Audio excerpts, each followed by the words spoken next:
جو انسان دوسروں کے غم سے لا تعلق ہے وہ انسان کہلانے کا مستحق بالکل نہیں۔ خوبصورت مرد وہ ہوتا ہے جو عورت کا رہبر بن کر عورت کی رہنمائی کرتا ہے، اس کی عزت کو اپنی عزت جانتا ہے۔ انسان اپنا برا وقت بھول جاتا ہے، لیکن برے وقت میں لوگوں کا اپنے ساتھ رویہ نہیں بولتا۔ ہم کو گرتا ہوا دیکھنا چاہتے ہیں، ہمارا سہارا لے کر اٹھنے والے لوگ۔ آگ لگانے والوں کو کہاں خبر کہ رخ ہواؤں نے بدلا تو خاک وہ بھی ہوں گے۔ مرد کی تربیت کا تب معلوم نہیں ہوتا جب وہ اپنے والدین بہن بھائیوں کو خوش رکھے، بلکہ اصل تب پتہ چلتا ہے جب وہ کسی کی لائی بیٹی کو خوش اور پرسکون رکھے۔ ہم لوگ بھی کتنے عجیب ہیں کہ لوگوں کو کھو دیتے ہیں اور نشانیاں محفوظ رکھتے ہیں۔ کچھ رشتے صرف رشتے نہیں ہوتے، آزمائش بھی ہوا کرتے ہیں۔ دوسروں کے رزق پر نظر مت رکھیے، اللہ کریم سے بہتر کوئی بھی تقسیم کرنے والا نہیں ہے۔ عورتوں کو دین کی تعلیم ضرور دو، کیونکہ ماں دیندار ہوگی تو دین نسلوں تک جائے گا۔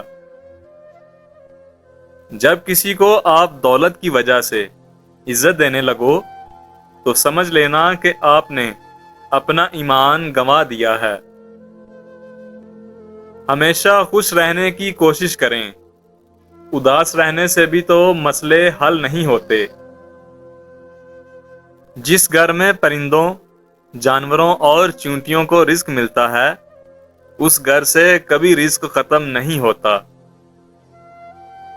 کامیاب ہونا ہے زندگی میں تو سب سے پہلے اپنے اندر کے ڈر کو ہرائیں۔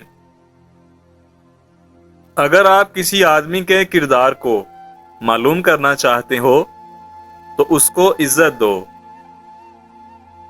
بد زبانی کا جواب اخلاق سے دینا اعلیٰ ظرفی ہے۔ جو لوگ کافی دیوانے ہوتے ہیں اور دنیا کو بدلنے کا سوچتے رہتے ہیں، وہی ایک دن کر بھی دیتے ہیں۔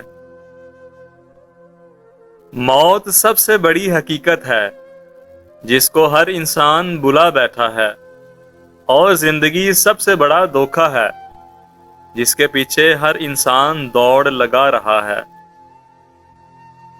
حالت کوئی بھی ہو، شکر ہمیشہ شکوے سے بہتر ہوتا ہے۔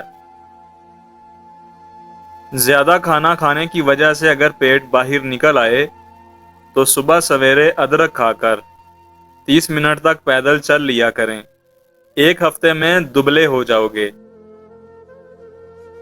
آج کل غربت سوتیلی ہوتی ہے اور دولت کے 1000 رشتہ دار نکل آتے ہیں۔ ہمت کرو، صبر کرو، بکھر کر بھی سنور جاؤ گے۔ یقین رکھو، شکر کرو، یہ وقت بھی گزر جائے گا۔